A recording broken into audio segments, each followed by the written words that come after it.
Good morning, and welcome to Frank's School. Here's Roger, feeling all mellow. Doesn't feel like fighting today yet. All right, this 92nd day of the third year, and the 21st day of my Advent calendar. Away in the Manger. That's my choice. Away in the Manger. I have some problems with this carol. Not quite like Silent Night, but and I don't dislike it. I actually think I like it, but it's complicated. I'm going to see if I can explain some of that. It's 19th century. It's an American one. It's very likely that Germans may not know it. The English probably would, although it's sung sometimes to a different tune. Away in a manger, no crib. Oh, wait.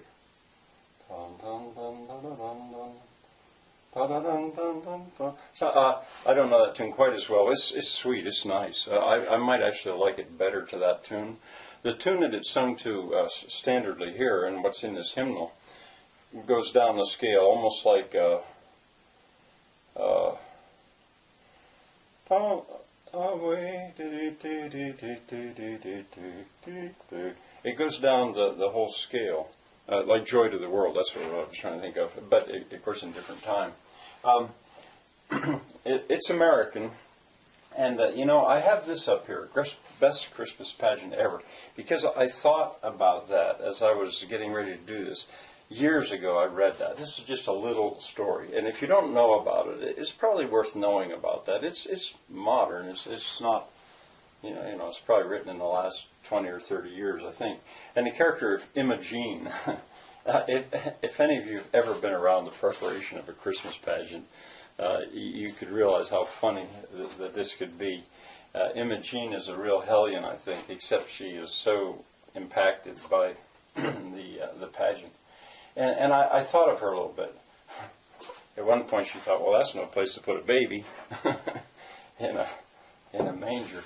But anyway, as another thing I could tell you about the history of this, it was attributed to Martin Luther, but apparently falsely. That might have actually even been a gimmick to sell it. It was called Luther's Cradle Song, I think, or something. And there seems to be no evidence that was true. That might have simply been a name given to it. But when I was a very little kid, I remembered hearing that Martin Luther.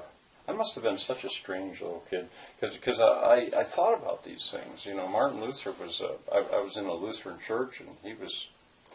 I think my dad cared a lot about Martin Luther, in all kinds of ways, and it came across to me to some extent.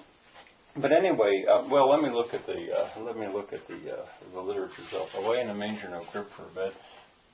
Away in a manger, no crib for a bed. You see, it's anapestic. The song is in triple time. Away in a 1, 2, 3, 1, 2, 3, 1. It's in triple time again. The little Lord Jesus laid down his sweet head. This is a regular anapestic tetrameter. Couplets. And I think it goes right on like that. A, B, B, C, C, D, D. Couplets, very regular.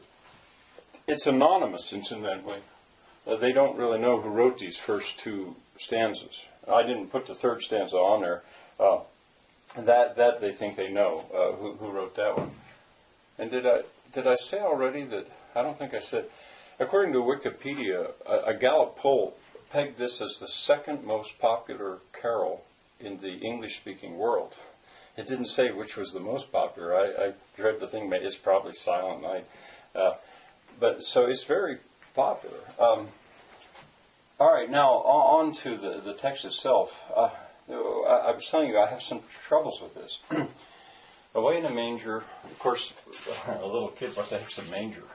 Even a farm kid. A farm kid around here in Bedford, a manger is made out of concrete, usually nowadays to feed the cattle. And whoa, that would be cold. Of course, then a manger was wooden.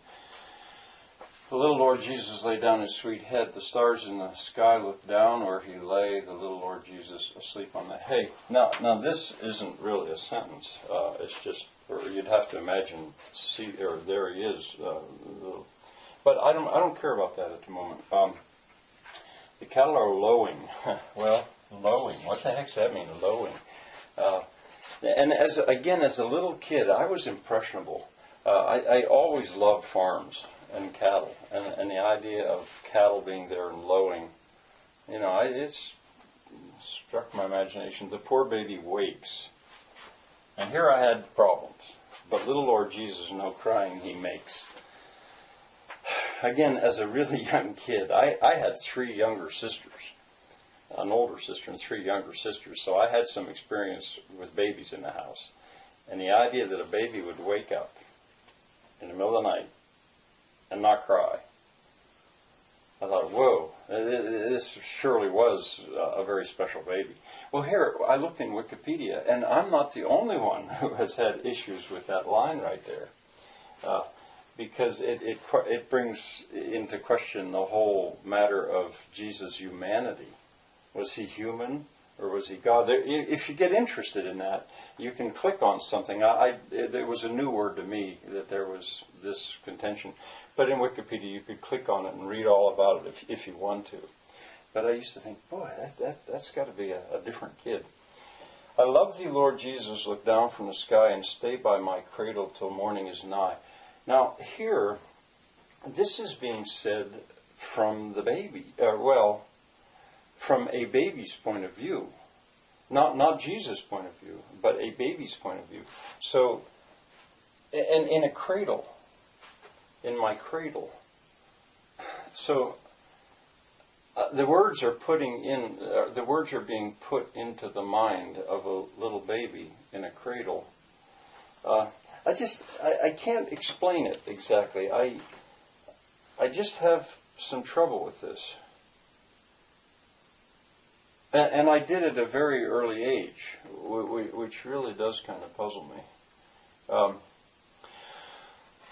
right, well, from this, I want to see if there's a sentence that's interesting enough to diagram.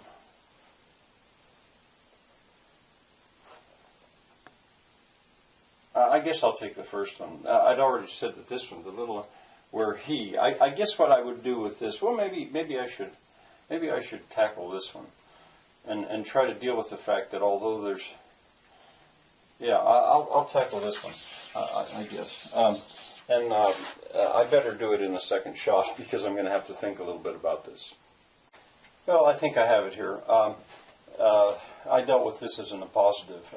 So pause if you want to try to get it yourselves, or better yet, don't even look at the diagram to see what you can do. Anyway, the stars in the sky, this is easy. Stars, what did they do? They looked. The stars, they looked. And they looked down. The stars in the sky. I don't have to write this all out because you can look down where.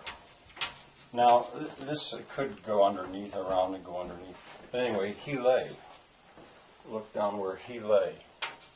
He lay where? All right. But then what to do with this? Well, I think it's in a positive.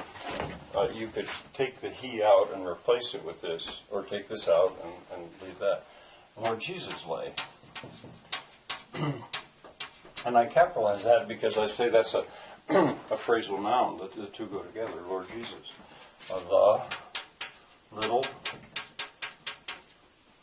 little asleep. Now you could say on the hay, says where he lay on the hay, or asleep on the hay. I don't think it really matters. On hay, on the hay. Let's try it. The stars in the sky, that's which ones. They looked down where he lay.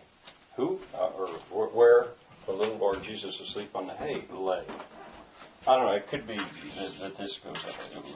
It would better go there. But there you go. All right, this is the 21st day, so I got 22nd, 23rd, 24th, 25th. I got 4 to go in this calendar. See you tomorrow.